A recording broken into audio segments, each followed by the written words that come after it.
Hello everyone, ఈరోజైతే ఒక మంచి లంచ్ బాక్స్ రెసిపీ అయితే షేర్ చేస్తున్నాను. రాజ్మా రైస్ చాలా బాగుంటుంది, సూపర్ డూపర్ టేస్టీ అనమాట. మా అబ్బాయికి అయితే one of the favourite food ఇది.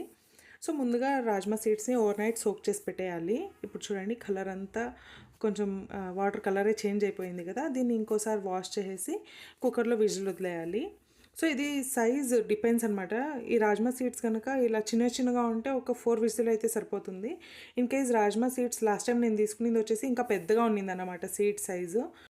అలా పెద్దగా ఉన్నప్పుడైతే ఒక 7 to 8 విజిల్స్ వదలాల్సి వస్తుంది. సో మంచిగా కుక్ చేసుకొని సపరేట్గా పెట్టేసుకోవాలి. రైస్ కూడా కుక్ చేసి పెట్టుకునేయాలన్నమాట.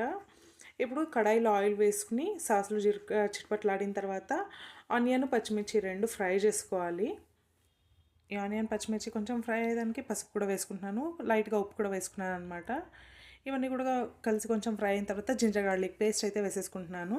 ఈ చిన్న స్పూన్లో 1.5 స్పూన్ అయితే వేసుకున్నాను. ఫ్లేవర్ చాలా బాగా వస్తుంది రాజ్మా రైస్కి. సో పచ్చివాసన పోయిన తర్వాత టొమాటోలు చిన్నగా కట్ చేసుకుని ఉండేది వేసుకోవాలి. ఇవంతా కొంచెం మ్యాష్ అయ్యేంత వరకు ఫ్రై చేసుకోవాలి మీడియం ఫ్లేమ్లో. కొంచెం ఉప్పు వేసుకుంటే కొంచెం క్విక్గానే మ్యాష్ అయిపోతుంది కాబట్టి ఉప్పు వేసుకొని ఫ్రై చేసేసుకోవాలి. సో ఇలా మ్యాష్ అయిన తర్వాత కొంచెం సాంబార్ పౌడర్ అయితే వేసేసుకుంటున్నాను. సాంబార్ పౌడర్ వేసుకునే దానివల్ల ఫ్లేవర్ చాలా బాగా వస్తుంది. ఇది తప్ప ఇంకే పౌడర్ అవసరం లేదు. గరం మసాలా, ధనియాల పొడి, కారం పొడి ఇలా సపరేట్గా అవసరం లేదు. ఒకటే సాంబార్ పౌడర్ వేసుకుంటే సరిపోతుంది. ఇక్కడ చూడండి ఎంత సాఫ్ట్గా కుక్ అయిందో. కొన్ని అయితే బ్రేక్ అయిపోయినాయి సీడ్స్, అవైతే కొంచెం మ్యాష్ అయినట్లుంది. అపార్ట్ ఫ్రమ్ దట్ సీడ్స్ అంతా బాగా మంచిగా కుక్ అయింది.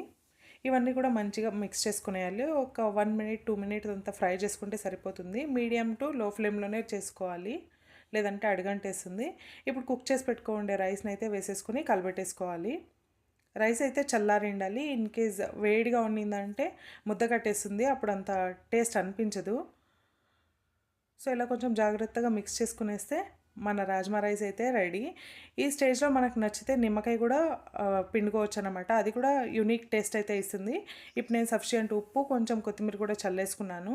నేనైతే ఇప్పుడేం నిమ్మకాయ యాడ్ చేయట్లేదు, నచ్చిన వాళ్ళు యాడ్ చేసుకోవచ్చు. అండ్ మా పిల్లోన్ బాక్స్కి అయితే ప్యాక్ చేస్తున్నాను. రాజ్మా రైస్, పైనాపిల్ అయితే కట్ చేస్తున్నాను. ఈ పైనాపిల్ కట్ చేసుకునే దానికి కూడా ఒక మంచి టిప్ అయితే షేర్ చేశాను మీతో. సో ముందుగా పైనాపిల్ని వాష్ చేసి ఇలా సైడ్లో అంతా కట్ చేసేస్తాం కదా, కార్నరు ఇలా మొత్తం దీని స్కిన్ అంతా తీసేసి నైస్ ఉప్పు ఉంటుంది కదా, దాంతో 1 or 2 minutes మసాజ్ చేసేయాలి.